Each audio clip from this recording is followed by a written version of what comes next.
Ол орта мектепте оқып жүргенде жұлдызды футболшы болған, бірақ есірткі саудасының кесірінен өмірі түбегейлі өзгерген. Бір күні ол өзінің жеткізушісі Рокқа келіп, оған есірткінің соңғы партиясы келісілген мөлшерден аз екенін айтады. Роджоны ешқашан бір тұтынушыны алдамағанына және оған сену өз өмірінен де қымбат екеніне сендіреді. Жағдайды түсіндіру үшін Рок Джиммиді қараңғы бөлмеге апарып, мәселенің шын кінәлісін ашады. Шамдар жанған кезде Джимми өзінің балалық шақтағы досы Деннидің орындыққа байланғанын және Родждың олардың сеніміне опасыздық жасағаны үшін аяусыз ұрып, соққанын көріп шошып кетеді. Денни көз жасымен қарызын өтеу үшін ақша керек екенін, сондықтан керек жарақтарды бүлдіргенін түсіндіреді. Родж Денниді атып тастағалы жатыр, бірақ Джимми оны жіберуін өтінеді. Түзету үшін Джимми Деннидің қателігінің орнын толтыруға уәде беріп, Роджға тағы 3 келі есірткі ұсынады. Джимми күйзелістен арылуға тырысып, қымбат мейрамханаға барады. Онда ол Рошель есімді әдемі даяшымен кездеседі. Бұдан кейін не болғанын болжайтын шығарсыз. Келесі күні таңертең Джимми таңғы асын дайындап жатқанда,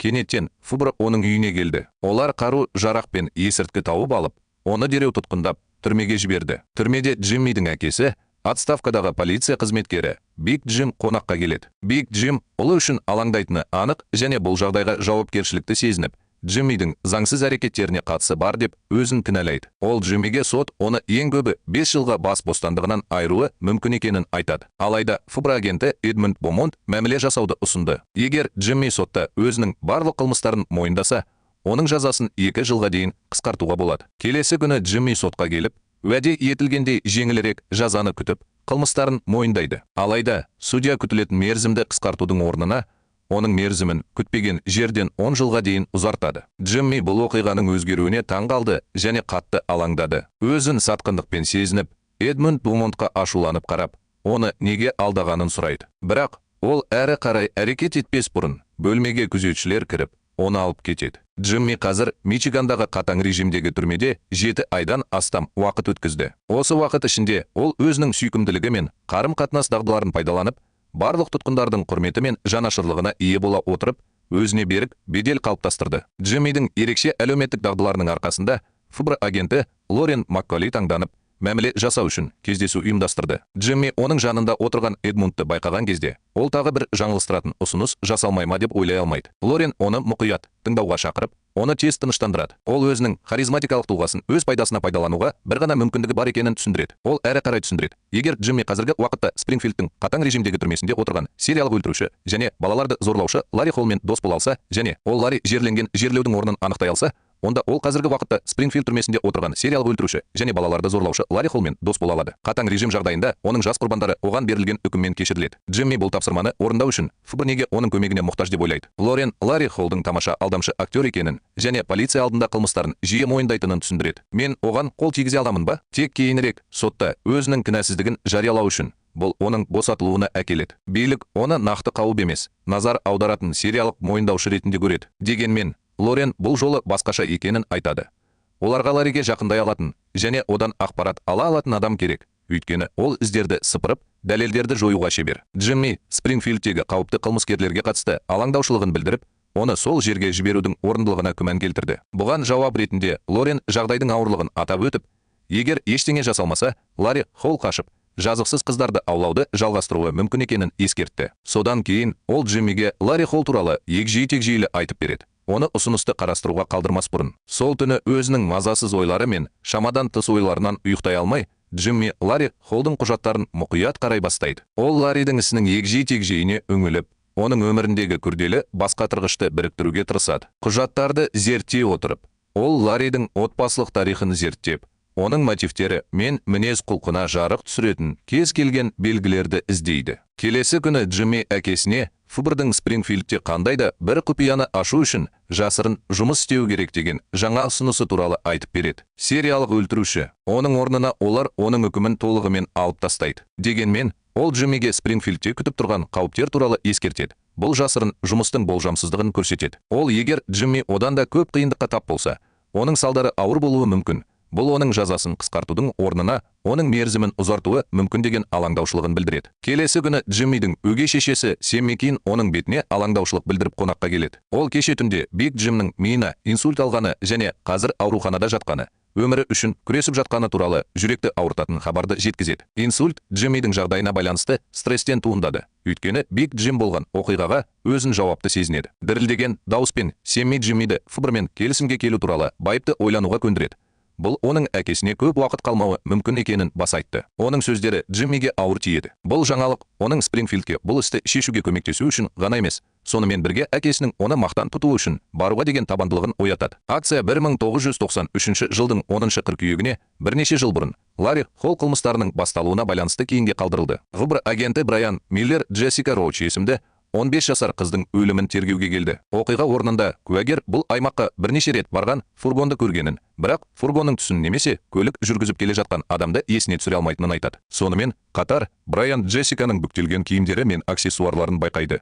Олар мінсіз таза. Бұл кез келген дәлелдерді жинауды қиындатады. Олар 13 айдан кейін 1994 жылдың қазан айында Брайан Триша Ритлер есімді колледж студентінің қатысуымен болған тағы бір зорлау және кісі өлтіру ісі туралы ақпарат алады. Өзінің барлық ресурстарын пайдалана отырып, ол қылмыс орнында тұрған фургонның Ларри Холлға тиесілі екенін анықтайды. Ол дереу әріптесі Крис Дристилге қоңырау шалып, зал туралы барлық қолжетімді ақпаратты жинайды. Крис оған Ларридің қабір қазумен айналысатын отбасымен таныс екенін айтады. Ол Ларридің ақыл есі кем болса да, ол ешқашан өлтіруші бола алмайтынын айтады. Алайда Брайан Ларримен кездесуді талап етіп, Криске оны дереу қамауға алуды бұйырады. Сіздің көмегіңізбен біз онымен сөйлескіміз келеді. Келесі күні Брайан Ларриден сұхбат алу үшін Индианаға барады. Крис оған Ларриді қамауға алғанын айтады. Брайан Ларридің қасына келгенде, Кристің әріптестері Ларриден жауап алу ешқандай нәтиже бермейтінін ескертіп, оны тоқтатуға тырысады. Өйткені ол жай ғана назар аудару үшін. Полиция алдында қылмыстарын мойындайтын, назар аударатын сериялық мойындаушы болғандықтан, оны осында әкеледі. Алайда Брайан бәрін өз көзімен көргісі келетінін айтады. Брайан ақыры Ларриді көргенде, оның ерекше келбетінен абдырап қалды. Ларридің бүйірлерін байқаған Брайан олардың қаншалықты оғаш көрінетінін байқайды. Ларри оларды азаматтық соғысты қайта құру үшін осылай ойлап тапқанын айтып, оларды мұрт емес, күйік деп атауды талап етті. Брайан бұған мән бермеуді жөн көреді және оған кездейсоқ сұрақтар қоя бастайды. Брайан бірте-бірте Ларриден қыздарға деген қалауы туралы сұрай бастайды. Ларри қыздарды жек көретінін айтты. Өйткені олардың ешқайсысы онымен сөйлескісі келмейді. Ол қыздарды өлтіретін армандарды жиі көретінін, бірақ бұл жай ғана армандар екенін және олардың шындыққа ешқандай қатысы жоқ екенін айтады. Брайан бұл жауапқа таң қалады. Содан кейін оның алдына Джессика Роучтың суретін қойып, оны танитынын сұрайды. Суретті көргеннен кейін Ларри қалтырап, Брайаннан оны өзінен алуын өтінеді. Көп ұзамай Ларри құрыса бастайды. Бұл тергеушілерді оны жіберуге мәжбүр етеді. Мұның бәрін көру Брайанның Ларриге деген күдігін одан сайын күшейтеді. Содан кейін Брайан Лорен және Эдмунд Бомонттармен кездесуге барады. Онда ол Ларриге қарсы барлық істі баяндайды. Олар Ларриді қосымша тергеу үшін Иллинойс штатындағы ФБР орталық кеңсесіне шақыруды ұйғарды. Сессия барысында ФБР агенті оның психикасын түсінуге тырысып, оның неге жас қыздарға ерекше тартылатынын сұрайды. Ларри оларға қарсы тұру қиын екенін айтады. Өйткені олар жиі сүйкімді және сөйлесуге оңай. Содан кейін агент Ларриден неліктен кісі өлтіру туралы армандағанын және оның түнде ұйықтауына кедергі келтіретінін сұрайды. Ларри күн сайын түнде жақсы ұйықтауға кедергі келтіретін қорқынышты түс көретінін мойындайды. Содан кейін агент оның алдына Джессика Роучтың суретін қояды. Ларри дірілдей бастағанда, ол суретке түсіп, оны өлтіргенін мойындап, оны танитынын мойындайды. Лорен мен Брайан Ларридің мойындағанын тыңдап, тез арада қол қоюы керек есеп дайындайды. Агент құжатқа қол қою, оның қорқынышты армандарын тоқтатуы мүмкін деп болжайды. Сондықтан Ларри келіседі және оған қол қояды. Оның кісі өлтіргенін мойындауының нәтижесінде Ларри Спрингфилдке жіберіледі. Алайда, бұл оның Спрингфилдке бірнеше рет барғаны бірінші рет емес. Қазіргі уақытта Лорен Джиммиге оның соңғы шешімін білу үшін қоңырау шалып жатыр. Ол Спрингфилдке баруға дайын екенін білдіреді. Дегенмен, Лорен оған шынымен де ондағы жағдайды шешуге қабілетті ме деп сұрай бастайды. Ол одан әйелдерге не ұнайтынын сұрайды. Джиммидің айтуынша, ол әйелдерге қатысты барлық нәрсені тартымды деп санайды және ұлдармен емес, қыздармен араласуды жөн көреді. Содан кейін Лорен Ларридің файлын оқыған, оқымағанын және Ларридің әйелдерге деген қалауы туралы не білетінін сұрайды. Джимми білмейтінін мойындайды. Ол ата-анасының ажырасу себебі туралы тағы бір сұрақ қояды. Джимми ата-анасының арасында кейбір келіспеушіліктер болғанын, нәтижесінде олардың ажырасуына әкеліп соқтырғанын түсіндіріп, керемет түрде жауап береді. Лорен үмітін үзіп, папкаларды бір жаққа лақтырып, орнынан тұрады. Ол Джиммиге мұндай көзқараспен Ларридің құпиясын ешқашан ашпайтынын айтады. Сонда Джимми шындықты мойындайды. Оның анасы азғын қарым-қатынаста болды және күн сайын әртүрлі ер адамдармен кездесіп жүрді. бұл ақырында әкесінің оны тастап кетуіне әкелді. Мұны естіген Лорен оған Спрингфилдке баруға рұқсат берді және оны сол түні ұшақпен жеткізетінін айтты. Сол түні Джиммиге қарапайым азаматтық киім беріледі және ол Спрингфилдке бара жатқан ұшаққа отырады. Ұшу кезінде ол өзінің харизматикалық тұлғасын борттағы басқа ФБР қызметкерлерімен байланыс орнату және барлығымен достасу үшін пайдаланады. Лорен не болып жатқанын бақылап отыр және оның айналасындағыларды баурап алу қабілетіне қатты таңғалды. Лорен Джиммиге қоңырау шалып, Спрингфилдтегі бұл құпия миссия туралы бір ғана психиатр Аарон Зикерман мен күзетшілердің шағын тобы білетінін хабарлайды. Ол егер ол қандай да бір қиындықтарға тап болса, олардан қолдау сұрай алатынына сендіреді. Лорен оны бір айдан кейін оның сүйіктісі ретінде көруге келетінін, оның бетін жауып тұруға көмектесетінін және ешкімнің күдіктенбеуін қамтамасыз ететінін айтады. Спрингфилдке қонғаннан кейін Лорен Джиммиге өз миссиясында сәттілік тілейді. Ол зейінін шоғырландырудың маңыздылығын атап өтіп, оны кез келген қателіктерден сақтандырады. ФБР тобы Джиммиді Спрингфилд түрмесіне апарған кезде олар кешірім сұрап, оның қолына кісен салды. Түрмеге жақындаған сайын Джимми мазасыздана бастайды. Соңғы сәтте ол шешімін өзгертуге бел буып, қайтып оралғысы келетінін айтып, бұл жын-перілер камерасында қалғысы келмейтінін айтты. Дегенмен, ФБР агенттері оның мұны тек өз бостандығы үшін ғана емес, сонымен бірге жынның түрмеден қашып кетуіне жол бермеу үшін, оны тоқтату үшін жасап жатқанын еске салып, оның жазықсыз қыздарға қарсы одан әрі қатыгездік жасауына жол бермейді. Мұны естіген Джимми шешімін өзгертіп, Спрингфилд түрмесіне жіберуге дайындалып жатыр. Ларри Холл қазір түрмеде механик болып жұмыс істейді. Оның қозғалтқышты жөндеу бойынша мол білімін пайдаланады. Ол ақаулы жабдықты жөндеген кезде күзетшілер оған жиі сенеді. Бірнеше күн бойы Джимми Ларридің әдеттерін мұқият бақылап отырды. Ол Ларридің өзін өзі ұстауға бейім екенін және ешкіммен сирек сөйлесетінін байқады. Джимми әңгімені қайта-қайта бастауға тырысты, бірақ әр жолы Ларри оны өшіріп, үндемеуді жөн көрді. Олардың камералары бір-бірінің қасында орналасқан. Бұл Джиммиге Ларридің мінез-құлқын мұқият тексеруге мүмкіндік береді. Екінші жағынан, Лорен мен Брайан тергеуді Ларри Холлдың үйінде бастайды. Олар кірген кезде оларды Ларридің егіз ағасы Гарри Холл қарсы алады. Ол күмәнмен қарайды және аздап сақ болады. Ол Брайанға іздеу барысында маңызды нәрсені табатынына күмәнданатынын айтады. Ол ағасының өлтіруші емес екеніне нық сенеді және Ларри бұрынғыдай жақын арада түрмеден шығатынын айтады. Бірақ Брайан сабырлы түрде Ларридің әрекеті туралы шындықты уақыт көрсетеді деп жауап береді. Лорен Ларридің фургонын мұқият тексеріп, Брайанмен қызықты жаңалықпен бөліседі. Ол олардың босануды бақылау таблеткалары бар бөтелкені, сондай-ақ алкоголь мен формалин сияқты тазартқыштарды тапқанын айтады. Бұл алаңдатарлық олжа Лоренді де, Брайанды да алаңдатады. Бұл заттар ықтимал қылмыстардың дәлелдерін жою үшін пайдаланылуы мүмкін деген болжам жасайды. Бірнеше күннен кейін Ларридің адвокаты сотта жаңа тыңдау өткізу туралы өтініш білдіріп, судья Ларридің мәлімдемесін қабылдаған кезде Брайан мен Лоренді таңғалдырды. Енді Ларридің алдағы сот отырысында кінәлі емес деп танылып, босатылуы мүмкін деген болжам бар. Бұл жаңалық Брайан үшін де, Лорен үшін де үлкен алаңдаушылық туғызады. Өйткені олар ставкалардың бұрынғыдан да жоғары екенін түсінеді. Сол күні кешке Лорен Брайанға телефон соғып, оны тыныштандыруға үміттенеді. Ол оны алаңдататын ештеңе жоқ деп сендіреді.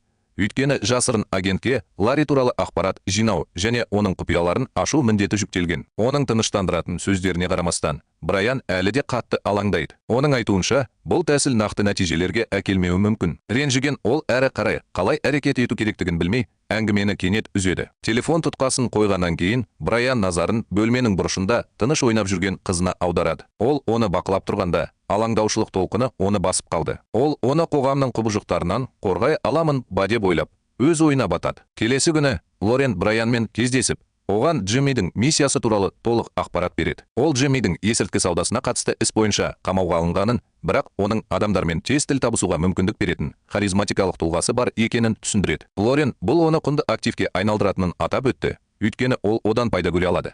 Ларридің маңызды құпиялары, олар дәстүрлі тергеу әдістерімен ешқашан ашпауы мүмкін. Брайан мұны істеуге келіседі, бірақ ол өзін психикалық күйзеліске ұшыратқандай сезінеді. Ол Ларри Холлды көрнекті актер ретінде мысқылмен айтып, оның қылмыс жасау, оны мойындау, содан кейін бостандыққа шығу қабілетін атап өтті. Жауап ретінде Лорен Брайанға Ларридің тағы бірнеше файлдарын беріп, олардың бұл істі тереңірек зерттеу керек екеніне сендірді. Осы уақытта Спрингфилдте Джимми доктор Зикерманмен кездесіп жүр. Дәрігер оған бірдеңе керек болса, оған хабарласуға болатынын, бірақ олар бәрін құпия ұстауы керек екенін айтады. Оның айтуынша, Джимми олардың жасырын әрекеттеріне күдіктенбеу үшін аптасына бір рет қана бару керек. Доктор Зикерман Джиммиге антидепрессанттарды тағайындайды.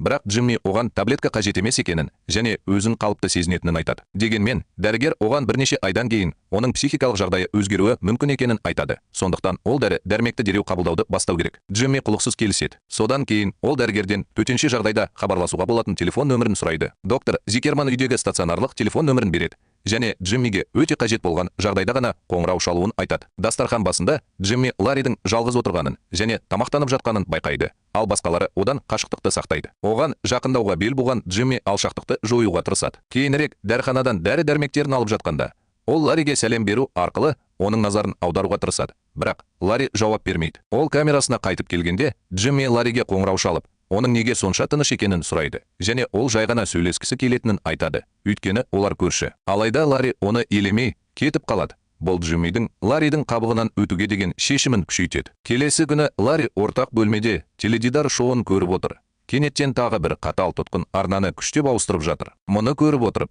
Джимми Ларридің сеніміне кіру мүмкіндігін көреді. Ол орнынан тұрып, Ларридің шоуын көрсету үшін арнаны қайта ауыстырады. Бұл әрекет Джиммиді қорқыта бастаған қатал тұтқынды қоздырады. Ашуланған Джимми кек қайтарып, тұтқынның қансырап, өлуіне себеп болған соққыларды жаудырды. Көп ұзамай күзетшілер келіп, Джиммиді ұстап алып, жанжалдың салдарынан оны камераға тастайды. Джимми түні бойы камерада болғаннан кейін оны камераға қайтарады. Бұл жолы Ларри оның қасына келіп, неге ол үшін қатыгез тұтқынмен соғысқанын сұрайды. Джимми тұтқынның қиыншылыққа тап болғанын және оның бұл қылығына шыдай алмайтынын түсіндіреді. Оның айтуынша, олар көрші болғандықтан бір-бірін қорғау табиғи нәрсе. Ларри Джиммидің реакциясына тәнті болып, өзін дұрыс таныстыруды шешеді. Бұл Джимми, олар ашық сөйлесе бастайды.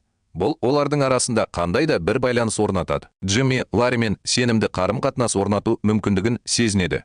Бұл байланыс оның құпияларының көбірек ашылуына әкеледі деп үміттенеді. Біраз уақыттан кейін Джиммиге күзетші келіп, оны біреу көргісі келетінін хабарлайды. Джимми сәл абдырап қалды. Өйткені бүгін кешке жоспарланған отбасылық сапар күндері жоқ. Ол баратын жерге келгенде, әкесі Биг Джимнің оны күтіп тұрғанын көреді. Биг Джим өзінің алаңдаушылығын білдіріп, Джиммиге бірнеше күн бойы алаңдағанын және Джиммидің Спрингфилдте екенін білген бойда оған жүгіргенін айтты. Джимми абдырап, түрмеге жоспарланған сапарсыз қалай жеткенін сұрайды. Биг Джим Джиммиге күзетшілерге өзінің бұрынғы полиция қызметкері екенін айтқанын, сондықтан оны кіргізгенін түсіндіреді. Джимми мұны естігенде қатты уайымдайды. Оның қаншалықты қауіпті екенін түсінеді. Ол үлкен Джимге ол жерде жасырын жұмыс істейтінін ескертеді. Ал егер кімде-кім әкесінің өткені туралы білсе, бұл оған шынымен қауіпті болуы мүмкін. Мұны естіген Биг Джим ыңғайсызданып, үлкен қателік жібергенін мойындайды. Ол инсульттің оның анық ойлау қабілетіне қатты әсер еткенін айтады. Ол Джиммимен болған барлық жағдайға жауапкершілікті сезінеді және бұл үшін оған ренжи бастайды. Алайда Джимми оған алаңдамау керектігін, өйткені бұл оның кінәсі емес екенін және оны мықты тұлға ретінде көретінін айтып, оны жұбатады. Ол бұлай кешірім сұраудың қажеті жоқ екенін баса айтады. Джимми оның арқасында бүгінде тірі екенін айтады. Дәл осы сәтте олардың кездесу уақыты аяқталып, Джимми кету керек. Ол күзетші Картерден әкесінің бұрынғы полиция қызметкері болғаны туралы ақпаратты жасыруын сұрайды. Картер бұл туралы ешкімге айтпайтынына сендіреді. Кейінірек Джимми Ларридің камерасына кіріп, Ларридің ағасы Гарримен азаматтық соғысты қайта құру іс-шарасында бейнеленген қабырғаға қадалған фотосуреттерді байқайды. Джимми Гарри туралы сұрағанда, Ларри Гарридің оның егіз ағасы екенін түсіндіреді. Ол егіздерге қан құю синдромы деп аталатын жағдайға байланысты Гарри құрсағындағы барлық қоректік заттарды сіңіргенімен бөліседі. Сондықтан ол қазір күшті, ақылды және сымбатты. Ал Ларри өзін үлкен, артық салмақты адам сияқты сезінеді. Жігіт жауап ретінде Джимми Ларриге оның өте сүйкімді екенін және өзін бағаламау керектігін айтып, оны мақтайды. Сен неге сонша сүйкімдісің? Содан кейін Ларри Джиммиге түрме жабдықтарын жөндеп жатқан механик шеберханасын көрсетеді. Джимми одан мұның бәрін қалай үйренгенін сұрағанда, Ларри өзінің фургонын бұрын жиі жөндеуге тура келетінін және осылайша механика туралы көп білім алғанын түсіндіреді. Джимми әңгімені бірте-бірте қыздарға аударып, Ларриден қандай қыздарды ұнататынын сұрайды. Ларри бірде бір қыз онымен ешқашан сыпайы сөйлеспегенін айтады. Бірақ содан кейін Ларри өзінің ішкі қараңғылығын ашып, Джиммиге орынсыз сұрақтар қояды. Джимми екіленіп, бұл кез келген адамда болады деп жауап береді. Алайда Ларри ешбір қыздың онымен бірге болғысы келмейтінін алға тартады. Джимми абайсызда ұсталып қалады да, ол оларға таңылған ба деп сұрайды. Ларри бұл мәселеде ешқандай проблема болмау керек деп жауап береді. Ларри толығырақ мәлімет бере бастағанда, күзетші ішке кіреді. Ал Джимми басқа ештеңе үйрене алмайды. Екінші жағынан, Лорен мен Брайан 13 ай бұрын болған зорлық-зомбылық пен өлтірудің тағы бір құрбаны. 16 жасар Райнер Рисонның ісін зерттеп жатыр. Олар Ларри Холлды осы іспен байланыстыратын нақты дәлелдерді, соның ішінде Ларри Холлдың фургонынан табылған Райнер Рисонның босануды бақылау таблеткаларын табады. Алайда, осының бәріне қарамастан, жергілікті полиция Ларри Холлды тергеуден шеттетіп, оны кінәсіз деп таныды. Істің егжей-тегжейлерін білу үшін Лорен мен Брайан Индиана штатының шерифіне барып, Райнер Рисонның ісін талқылап, Ларри Холлды неге босатқанын сұрады. Шериф Ларри тек полицияның назарын аудару үшін өтірік айтады деп түсіндіреді. Оның айтуынша, нағыз қылмыскер Ларри емес, Райнаның бұрынғы жігіті Рисон болған. Шериф оларға босануды бақылау таблеткаларының суретін көрсетіп, Ларриді соттау үшін дәлелдер жеткіліксіз екенін түсіндіреді. Райнаның қан анализінде босануды бақылау таблеткаларының іздері табылған жоқ. Тек басқа препараттар. Дәлелдердің жоқтығынан олардың Ларриді жіберуден басқа амалы қалмады. Ол Ларридің ісіне уақыт пен үкіметтің ақшасын жұмсаудың қажеті жоқ екенін айтады. Брайан мен Лорен өздерінің көңілсіздіктерін басу үшін жергілікті барда отырып, сусын ішіп отырғанда өздерін мүлдем ынтасыз сезінеді. Брайан ашуланып, Ларридің бұл планетада бұрын соңды болмаған ең нашар психопат екенін айтты. Ол кісі өлтіргенін мойындайды. Содан кейін өзінің кінәсіздігін дәлелдей алады. Ақымақтық пен айлакерліктің қандай жиіркенішті үйлесімі. Лорен үмітін үзбестен үмітін үзбеуге тырысып, олардың соңғы мүмкіндігі Джимми екенін айтады. Ол шынайы құпияларды ашатын адам болуы мүмкін. Түрмеде Джимми Картермен кездеседі. Ол оған $10 минус бермесе, Джиммидің құпия агентін әшкерелейтінін ескертеді. Түрмедегі барлық адамдар үшін мәртебе және оның жоспарын бұзады. Джимми бұған таң қалып, түрмеде отырғанда мұндай ақшаны қалай алуға болатынын сұрады. Картер бұл оның проблемасы емес деп салқын жауап берді. Содан кейін Джимми әкесінен минус үшін $10 қарыз сұрады. Егер ол Картерге төлемесе, бұл бүкіл жоспарға қауіп төндіретінін түсіндірді. Биг Джим өзінің барлық ақшасын емделуге жұмсағанын және қазір бос қаражаты жоқ екенін айтты. Үмітсіз сәтте Джимми олардың үйінде 3 келі есірткі сақтайтын дауыс ұрайтқыш бар екенін айтады. Егер ол қандайда бір жолмен оған қол жеткізе алса, ол $10 нөл туралы келіссөздер жүргізе алатынына сенеді. Бірнеше күннен кейін үйді тінткеннен кейін Джиммидің әкесі оған айналаны тінткенін, бірақ есірткі таба алмағанын айтады. Содан кейін Джимми ағасы үйде болмаған кезде тоқтады ма деп сұрайды. Үлкен Джим ағасы түнде қалған болуы мүмкін деп жауап береді. Сенің ағаң да солай істейді. Бар болғаны. Бұл Джиммиді ашуландырады. Ол бұл оның ағасының ісі болуы керек деп талап етіп, оның бізге келуіне кім рұқсат бергенін білуді талап етеді. Ренжіген ол қашып кетеді. Бірнеше күннен кейін Лорен Джиммиге қонаққа келеді. Ол өзінің сүйіктісі болып көрінуге тырысып, толық макияжбен келеді. Джимми оған минус үшін $10 қажет екенін айтады. Әйтпесе күзетші оның жоспарын бұзады. Лорен Фубр бұл миссияны орындау үшін ешқашан осынша ақша бөлмейді деп жауап береді. Ол мұны өзі шешуі керек деп талап етеді. Және егер бұл тым қиын болса, олар миссияны аяқтап, оны бұрынғы қатаң режимдегі түрмесіне қайтара алады. Лорен Ларриге қарсы әлі ешқандай дәлел жинамағанын түсінгендіктен мүлдем ынтасы жоқ сияқты. Оған күмәндана бастады және ол Ларридің шынымен кінәсіз екеніне таң қалды. Дегенмен, Джимми Ларридің кінәсіздігі мүмкін емес екенін нық айтады және ол мұны дәлелдеуге бел байлады. Ол бұл миссия оның бостандығына ғана емес, сонымен бірге қатыгез Ларри айуандықпен өлтірген бейкүнә қыздарға да қатысты екенін айтады. Ол Лореннен осы іспен айналысуға көбірек уақыт беруін сұрайды. Ларри жоқ кезде Джимми үнсіз Ларридің камерасына кіріп кетті. Жан-жағына қараса, жан-жағына шашылып жатқан порно журналдарды байқайды. Қызығушылықпен ол оларды ашып, Ларридің әртүрлі құралдарды пайдаланып, тұншығумен өлтіруді. Сондай ақ садистік әрекеттер мен рәсімдерді бейнелейтін қыздардың өте жиіркенішті және қорқынышты суреттерін салғанын көргенде қатты қорқады. Ол сызбаларды мұқият қарап, алаңдатарлық бөлшектерге назар аударады. Содан кейін көргендерінің әсерлі әсерінен арылуға тырысып, бәрін тапқан күйіне мұқият қояды. Джимми камерасына оралғанда, Картер оны іште күтіп тұрғанын көреді. Картер ақша сұрайды. Бірақ Джимми оған мұны істей алмайтынын нық айтады. Картер камерадан шықпас бұрын Джиммиге тентек күлімсіреп қарайды. Түрмеде бірнеше күн бойы қорқынышты тыныштық орнады. Ларри Джиммиге бұл тыныштық дауыл алдындағы тыныштық екенін және үлкен бір нәрсе болатынын айтады. Ол болжағандай хаос болады. Психопатиялық тұтқындар бір-біріне шабуыл жасайды.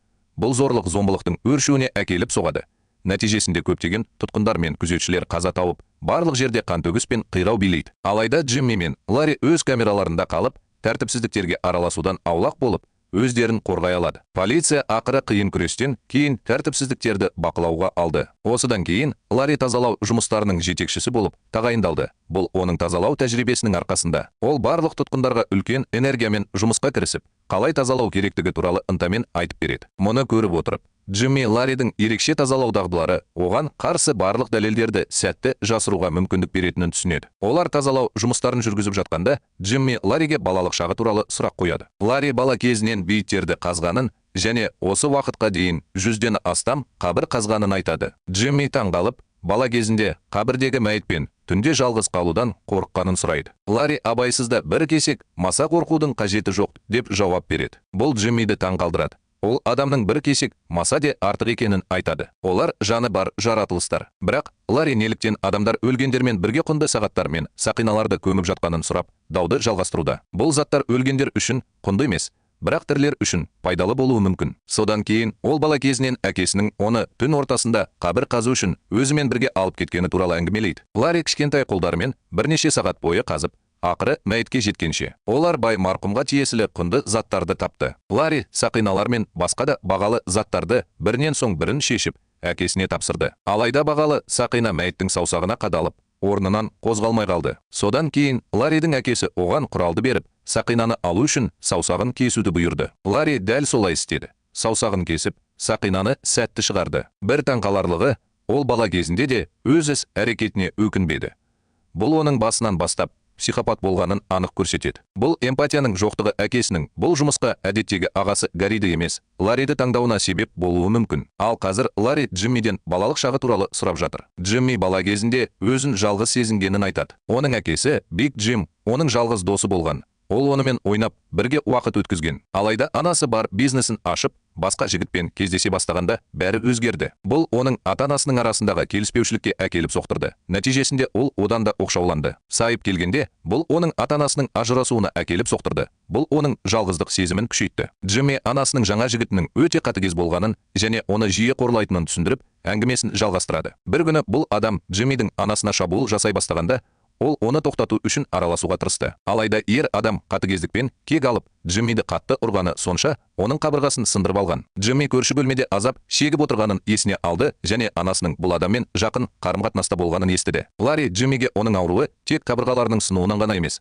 сонымен бірге оның анасын қорғауға тырысқанын түсінуінен болғанын. Бірақ ол бұл адамды өзінен де жақсы көретінін айтып жауап берді. Бұл керемет контраст Джиммидің сатқындық пен жалғыздық сезімін арттырады. Джимми Ларридің бұл сөзімен келіседі. Бірақ Ларри, егер оның мүмкіндігі болса, ол анасын өлтірер ме еді деген алаңдатарлық сұрақ қойғанда, ол өзін жайсыз сезінеді. Сұрақ ауада ілулі тұр, ал Джимми үндемейді. Ол Ларридің ой өрісі сериялық өлтірушінің ой пікіріне көбірек сәйкес келетінін сезеді. Бұл Ларридің мінезінің алаңдатарлық тереңдігін ашады. Бұл оның арқасынан қаздың төмпешіктерін тудырады. Бірнеше күннен кейін Джимми барлық тұтқындардың оған жан-жақты қарап тұрғанын байқайды және Картер оның құпия агент екендігі туралы қауесет таратқанын түсінеді. Мұны түсіну оған ауыр жүк түсіреді. Психиатрдың кабинетіне барғанда, ол доктор Зикерманның демалыста екенін және оның орнына жаңа психиатр, доктор Хекет келгенін біледі. Джимми кодтық сөздерді қолдана отырып, оның құпия миссиясы туралы білетін-білмейтінін білуге тырысады. Бірақ доктор Хекет оның ешқандай мәліметі жоқ. Оның не айтқысы келетінін білмеймін деп жауап береді. Бұл өзара әрекеттесу Джиммидің алаңдаушылығын растайды. Ол қазір мекемедегі ешкімнің қолдауы мен түсінігінсіз өз миссиясында жалғыз қалды. Оқшауланудың ауырлығы оның Картердің сатқындығының салдарымен күресіп жатқан кездегі шұғылдық пен үмітсіздік сезімін күшейтеді. Бірнеше күннен кейін Джимми түрмедегі ең ықпалды тұтқын Джигантимен достық қарым-қатынас орнатады. Джиганти Джиммидің көзқарасын бағалайды және оның командасы Джиммидің қауіпсіздігін қамтамасыз ететінін меңзейді. Сонымен қатар, Брайан мен Лорен Триша Райтлердің өлтірілуіне қатысты тергеуді бастайды. Өйткені олар Ларридің бұл іске қатысы бар екенін көрсететін белгілерді тапты. Алайда олар оқиға болғаннан бері ешқашан табылмаған Тришаның денесін әлі таба алмады. Олар Тришаны көрген соңғы белгілі жерге барады. Ал Лорен жақын жерде жаңадан салынған жанармай құю станциясын байқайды. Олар жанармай құю станциясына барып, қызметкерден Ларри есімді адам фургонына бензин құюға келген-келмегенін сұрайды. Қызметкер жаңадан келген адам білмейтінін мойындайды. Содан кейін Брайан бұл жерде жанармай құю станциясы болғандықтан жақын жерде механик болу керек дейді. Қызметкер оларға Джон Дики есімді механик туралы айтып,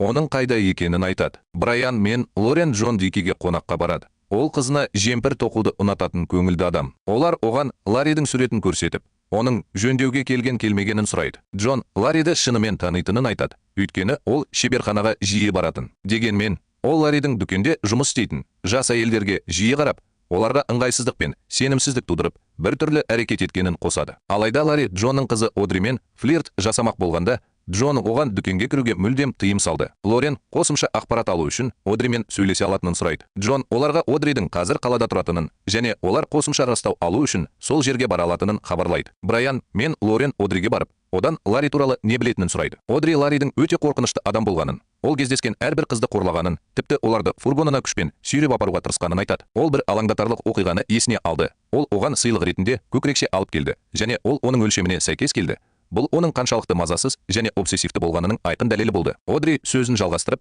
Брайан мен Лоренге Ларри бір кездері оған велосипед сыйлағанын, бірақ ол оны ешқашан пайдаланбағанын айтты. Содан кейін ол велосипедті көрсету үшін оларды гаражға апарады. Таң қалдырғаны, Брайан мен Лорен велосипедтің шын мәнінде жоғалып кеткен қыз Джессика Роучқа тиесілі екенін түсінді. Ларри Одриге ұрланған велосипедті сыйға тартқаны белгілі болды. Бұл оны Джессиканың жоғалып кетуімен байланыстырады. Брайан мен Лорен Эдмундқа дәлелдер келтіреді. Бұл Ларриді ұстау үшін қажетті дәлел бола алатынына сенімді. Олар ұрланған велосипед Ларриді Джессика Роучтың жоғалып кетуімен тікелей байланыстыруы мүмкін деп түсіндіреді. Алайда Эдмунд олардың ынта-ықыласын жоққа шығарып, осынша жылдар өткеннен кейін велосипедте саусақ іздерінің қалуы екіталай екенін түсіндірді. Оның айтуынша, Одри Ларридің оған велосипед сыйлағанын растағанымен, оның соттағы айғақтарының өзі жеткіліксіз болады. Олардың шешіміне қарамастан, Эдмунд бұл дәлелдер үкім шығару үшін жеткіліксіз болатынын айтып, табанды болып қала береді. Ол оларға қажырлы еңбегі мен тергеуі үшін алғыс айтады. Бірақ сайып келгенде, оларда бар нәрсемен басқа ештеңе істей алмайтынын айтады. Олардың жалғыз үміті түрмедегі Джимми. Осы уақытта Джимми доктор Зикерманмен байланысуға тырысады, бірақ байланыс үнемі үзіліп тұрады. Ренжігендіктен, оның артында шиеленіс пайда болып жатқанын сезеді. Өйткені басқа тұтқын оған қатты толқып, оған жақындап, ұрыс-керіс тудыра жаздады. Дұшпандықты сезген Джимми оған бір сәт көз жүгіртеді, бірақ жағдайды ушықтырудың орнына ол текетіресті артқа тастап, үнсіз кетіп қалады. Кейінірек Джимми Ларримен бірге отырады. Ол ағаштан жануарлар мен құстардың мүсіндерін ойып жасайды. Ларри одан неліктен бұрын телефон кабинасындағы басқа тұтқындармен ұрысып қалғанын кездейсоқ сұрайды. Джимми әңгіме тақырыбын ептілікпен өзгертіп, жанжал тұтқын Ларриді кәмелетке толмаған бұзақы деп атағандықтан басталғанын айтады. Мұны естіген Ларри күліп, ол ешқашан ешкімді мәжбүрлемегенін, олардың барлығында махаббат бар екенін айтып, олармен махаббат болғанын айтады. Джиммидің табанды сұрақтарынан кейін Ларри ақыры Джессика Роучпен болған оқиғаны толығымен мойындады. Ол Джессиканың велосипеді жол жиегінде сынып қалғанын және оның соңынан ергенін түсіндіреді. Содан кейін Ларри оның қасына келіп, оны фургонымен алып кетуді ұсынды. Ларри Джиммиге Джессиканың фургонына отырудан тартынбаған жалғыз қыз екенін айтты. Ол оны өте сүйкімді деп сипаттады. Бірақ ол оны сүймек болған кезде жағдай күрт өзгерді. Джессика ашуланып, оны тырнақтарымен тырнап алды. Ларри бұл кезде оның есінен танып қалудан басқа амалы қалмағанын мойындады. Шүберекпен және стартер сұйықтығымен оқиғаларды қайталауды жалғастыра отырып, Ларри бұл көріністің үнемі қайталанатынын, Джессиканың есін жиғанын және ол оны қайтадан нокаутқа түсіретінін түсіндіреді. Джимми егжей-тегжейлі мәлімет алуға тырысып, Ларри ес-түссіз жатқанда оған не істегенін сұрайды. Ларри ештеңе есінде жоқ деп алыстағы үнмен жауап береді. Ол күрес кезінде барлық қарсылықтарға қарамастан ақыры есінен танып қалғанын айтады. Ол оянғанда өзі де Джессика Роуч та киімсіз жатқанын көрді. Ларри әңгімесін жалғастырып, оянғаннан кейін Джессиканың киімін бүктеп, оның сақинасын үстіне қойғанын айтты. Содан кейін ол оны ең жақын ағашқа сүйреп апарып, мойнына екі бау байлап, өлгенше тұншықтырып өлтірді. Бірақ оны өлтіргеннен кейін де Ларри сөзін аяқтаған жоқ. Олдыңның барлық іздерін кетіру үшін оның тырнақтарын мұқият тазалап, денесіндегі барлық басқа дәлелдерді сүртіп, оның өлмейтініне көз жеткізіп, оны қылмыспен байланыстыратын ештеңе қалмас еді. Мұның бәрін естігенде Джимми қайғы мен ашудың араласқанын сезді. Бірақ Ларридің алдында эмоцияларын аша алмады. Ол мұның бәрін іште сақтайды. Өйткені ол біреудің қалай қатыгез және жүрексіз болуы мүмкін екенін түсінуге тырысады. Ларридің іс-әрекетінің абсолютті қатыгездігі оны таңғалдырады. Бұл оны адамның күнәкарлығының тереңдігі туралы ойлануға мәжбүр етеді. Сол түні Джимми камерасына қайта кіріп, үнсіз жылай бастайды. Ол Ларри сияқты қатыгез адам, Джессика сияқты бейкүнә қызды қатыгездікпен өлтіруі мүмкін деген қорқынышты ойдан арыла алмайды. Осының бәрінің ауырлығы оны сергек ұстайды және түні бойы қорқынышты түс көреді. Таңертең Ларри оны оятуға келеді. Ол Джиммиге қорқынышты түс көруі мүмкін екенін айтады. Өйткені ол бөліскен оқиғаны естігенде қорқады. Ол өзін жай ғана тамаша әңгімеші деп санайды және оның айтқандары шындыққа еш қатысы жоқ оқиға ғана болды. Джимми Ларридің осыған ұқсас бірдеңе айтуы мүмкін екенін түсінеді. Өйткені ол өз ісінің барлық материалдарын зерттеген. Содан кейін Джимми жаңа әдісті қолданады және Ларриге бұл жай ғана әңгіме екенін бұрыннан білетінін айтады. Өйткені ол Ларридің мұндай әрекетке батылы жетпейтініне сенеді. Ол Ларриді қорқақ деп атайды және бұл оның ашуын туғызады. Ларри үнін өзгертіп, айтқанының бәрі 100% шындық екенін алға тартады. Оның айтуынша, егер Джимми көбірек білгісі келсе, түскі астан кейін жертөледегі кеңсесіне келіп, оған бүкіл картаны көрсету керек. Мен шындықты айтамын. Кейінірек Картер Джиммимен кездесуге келіп, Джиммидің Ларриді ұстау үшін осында екенін білетінін айтады. Ол Джиммиді өз жоспарына қосса, оған көмектесуді ұсынады. Джимми Картерден неге көмектескісі келетінін сұрайды. Картер, егер ол Ларри сияқты атақты қылмыскерді ұстай алса, бұл оның жоғарылауына әкелуі мүмкін екенін түсіндіреді. Джимми Картерге оның көмегіне мұқтаж емес екенін нығайтады. Ол Картерге ол туралы уды тұтқындарға таратып қойғанын және оның киімдері мен камерасына магнитофондарды салғанын еске салады. Сондықтан Картер одан аулақ болғаны дұрыс болар еді. Екінші жағынан, Лорен мен Брайан Гарримен кездесіп жүр. Гарри олардан қазір не тергеп жатқанын сұрайды. Лорен олардың бұл жерде тергеу үшін емес, жай сөйлесу үшін келгенін айтады. Гарри оларға сусын ішуді ұсынады және апелляциялық сот жақын арада Ларридің шағымын қабылдайтынын, яғни Ларри босатылатынын айтады. Лорен оның айтқаны дұрыс деп жауап береді. Ларри қайтадан бостандыққа шығып, қыздарды қайтадан өлтіре бастайды. Мұны естіген Гарри ашуланып, Ларри жан түршігерлік істер жасаған болуы мүмкін, бірақ оның өлтіруші болуы мүмкін емес екенін айтады. Ол тез арада бірдеңе алу үшін үйге кіреді. Лорен мен Брайан оны мылтық алып жатқан шығар деп ойлайды. Сондықтан олар тапаншаларын қалталарында дайын күйінде ұстап, өз қаруларын дайындайды. Алайда, Гарри қайтып келгенде, Ларридің балалық шағындағы суреттерін өзімен бірге алып келеді. Мұны көрген екеуі бірден қолдарын мылтықтарынан алып тастайды. Гарри суреттерді көрсетіп, Ларридің бала кезінен психикалық ауытқушылықпен ауырғанын, бірақ оның ешкімді өлтіруге қабілеті жоқ екенін айтады. Ол Ларридің механикалық бөлшектерді жөндеудегі шеберлігін сиқыршының шеберлігімен салыстырады. Алайда, күтпеген жерден ұсталған Лорен одан Ларридің жан түршігерлік әрекеттер жасағаны туралы бұрынғы мәлімдемесі туралы сұрайды. Гарри әркім қателеседі деп жауап береді. Бұл қателіктер міндетті түрде кісі өлтіруге тең келмейтінін білдіреді. Алайда, Лореннің бірнеше рет талап еткенінен кейін Гарри ақыры егжей-тегжейлерін ашады. Бірде Ларри екеуі қайта құру іс-шарасына бірге қатысты. Гарри қызды шатырына кіргізіп, онымен жақын қарым-қатынаста бола бастады. Мұны көрген Ларри де сол қызға жақындауға тырысты. Ол Ларриге ыңғайсыз болғанымен, Гарри мас күйінде ағасын тоқтата алмады. Ларри бұл процесте оны ұрып, соғып, тұншықтырып өлтіріп, оған айтарлықтай зиян келтірді. Гарри сол жерде тұрып, Ларриді шошып қарап тұрды. Гарри ағасының мұндай сұмдық жағын бұрын соңды көрмегенін айтады. Ларри нағыз жынға айналды. Келесі күні байкердің көмегімен Гарри қызды үйіне апарып үлгерді. Өкінішке толы, сол сәтте бұл жан түршігерлік әрекеттің алдын алу үшін ақыл ойының жетіспейтініне өкінетінін білдіреді. Ол Ларридің ойын өзгертуге тырысуы керек деп қынжылады. Мұны естіген Лорен Гарриге егер оның қатыгез ағасы түрмеден босатылып, қайтадан көшелерді кезіп жүрсе, не істер еді деп сұрайды. Ол оны тоқтата алар ма еді?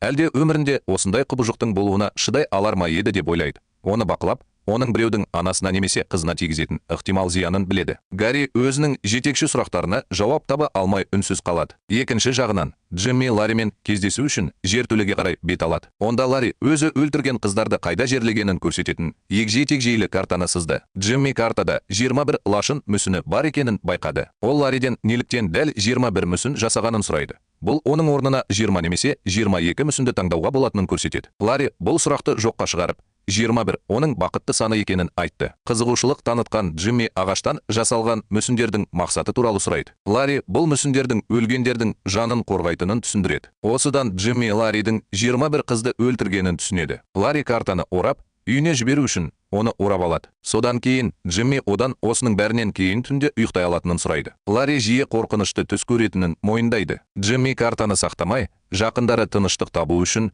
оны өлтірген қыздардың отбасыларына жіберуді ұсынады. Оларға қыздарын тиісті жерге жерлеуге рұқсат беру керек. Бірақ Ларри жай ғана күліп, егер ол мұны істесе, оны ұстап алатынын айтады. Джимми мұны үшінші тарап жасауды ұсынады. Бірақ Ларри оны қабылдаудан бас тартады. Ол жақын арада бұл түрмеден қашып, басқа қыздармен әрекетін қайталайтынын айтады. Бұл Джиммиді ашуландырады және оның шыдамы таусылады. Ол кенеттен орнынан тұрып, Ларриге айқайлап, бұл түрмеден еш нәрсе үшін кетпейтінін және оның кетуіне жол бермейтінін айтты. Сол кезде Ларри Джиммиді Эдмунд пен Брайан жасырын агент ретінде жібергенін түсінеді. Ол бірден Джиммидің тамағынан ұстап, оған опасыздық жасады деп айқайлап, өлтіремін деп қорқытады. Бұл екеуінің арасында үлкен жанжалға әкеледі. Осы кезде бөлмеге күзетшілер кіріп, төбелесті тоқтатады. Джимми өз камерасына қамалып қалады. Ал Ларри камерадан шығып, Джиммиге қарай жымиып жымиды. Джимми Ларридің келесі қадамын ойластырып жатқанда, доктор Хекет күзетшілермен бірге келіп, Джиммиді оңаша камераға орналастыруға бұйрық береді. Джимми қатты айқайлап, доктор Зикерманмен сөйлесу керек екенін айтты. Ол үнемі қалалық телефон нөмірін айқайлайды. Оның орнына біреу қоңырау шалады деп үміттенеді. Бірақ оған ешкім мән бермейді. Оның өтініштері жауапсыз қалғанын түсінген сайын, оның көңілі көтеріледі. Джимми қазір оңаша камерада қамалып отыр, және ол күзетшіге бір ғана өтінішпен жүгінеді. Ол Ларридің жадынан өшпес бұрын жасаған картасын салу үшін қарындаш сұрайды. Оның қайта-қайта қарындаш жасау туралы өтініштері еленбей қалғанда, Джимми өз қанымен камераның қабырғаларына картаны салу үшін саусағын тістеп алады. Оның барлық саусақтары бірінен соң бірі зақымданып, көп қан ағып жатыр. Соған қарамастан ол картаның қарапайым нұсқасын сәтті жасап жатыр. Бірнеше сағаттан кейін, ақыры, доктор Зикерман келіп, Джиммиді камерадан шығаруды бұйырады. Ол Джиммиге демалыста болғанын, сондықтан ертерек келе алмағанын түсіндіреді. Алайда күзетші Джиммидің осында екенін айтқан бойда, ол оны көруге асықты. Ол сондай-ақ доктор Хекеттің өз әрекеттері үшін жауап беретініне сенімді болатынын айтты. Дегенмен, Джимми қатты қобалжыды және картаны ұмытып кеткенше салу үшін оның қолында қалам немесе қарындаш болуын талап етуді жалғастыруда. Ақырында, олар доктор Зикерманның кеңсесіне жеткенде, Лорен де сонда болады. Ал Джимми картаны толығымен сызып үлгереді. Ол мұнда 21 белгі бар екенін және олардың барлығы жерлеу орындары екенін түсіндіреді. Ол Ларридің Джессика Роучты қалай өлтіргенін және оның киімін қалай бүктеп, үстіне сақина салғанын егжей-тегжейлі айтып береді. Осы дәлелдердің барлығын тыңдағаннан кейін, Лорен өзін өте бақытты сезінеді және Джиммиді ақыры оларға шындықты көрсеткені үшін құттықтайды. Осы дәлелдер арқылы олар Ларридің шағымын оңай қабылдамай алады. Джимми қазір түрмеден босатылып, сот алдында жауап береді. Судья оның құпия миссиядағы табысын және қоғамдағы қыздарды қорғау үшін жасаған тәуекелін мойындай отырып, оның барлық үкімдерін жойып, оған еркін адам мәртебесін береді. Ақыры бостандыққа қол жеткізгенін және қылмыскерді ұстай алғанын түсінген Джиммидің көзіне жас келеді. Брайан Джиммимен алғаш рет кездесіп отыр және оған осы іске көрсеткен барлық көмегі үшін алғыс айтады. Қазір Ларридің ісі бойынша сот отырысы өтіп жатыр және бұл жолы судья оның шағымын толығымен қанағаттандырмады. Өйткені Джимми оған қарсы айтарлықтай дәлелдер келтірді. Судья Ларриді шартты түрде мерзімінен бұрын босату құқығынсыз өмір бойына бас бостандығынан айыруға үкім шығарды. Ларри мұндай жағдайдың қалай болғанын түсіне алмай, өз көзіне өзі сене алмайды. Істі жоғалтқаннан кейін, Ларри түрмеде ойға келмейтін нәрсені жасауға тырысады. Бірақ ол мұны істей алмайды. Гарри Ларриге қонаққа келеді және өкінішін білдіреді. Егер ол Ларриге ертерек барса, бұл мүмкін болмас еді. Ларри Гарриден өзінің кінәсіз екенін және бұл түрме оған арналмағанын айтып, мұндай сөздерді айтпауын өтініп жауап береді. Гарри қарсылық білдіріп, Ларридің орны осы түрмеде екенін және бұл жерде нақты мәселе бар екенін айтты. Ларри өзін құрбан деп санаса, ол ешқашан толыққанды өмір сүре алмайды және ойға келмейтін нәрсені жасауға тырысады. Гарри оны түрмеде өмірінің соңына дейін тыныштық табу үшін қылмыскер екенін мойындауға шақырады. Екінші жағынан, Джимми ақыры әкесіне қуанышқа толы еркін адам ретінде қонаққа келді. Үлкен Джим Джиммиді көргенде, оның жүзінен бақыттың көз жасы ағып жатыр. Ол ұлының ақыры еркін жүре алатынына қатты қуанды. Өкінішке орай, Биг Джим 5 жылдан кейін жүрек талмасынан қайтыс болды. Ең жақсысы, ол осы қымбат жылдарды ұлымен бірге өткізді. Бұл әкенің шынымен қалайтыны. Жылдар өтіп жатыр және Джимми жаңа заңды шытырман оқиғаны бастау және табысты кәсіпкер болу үшін есірткі бизнесін жауып жатыр. Бизнес класста саяхаттап жүргенде, ол терезеден қарап,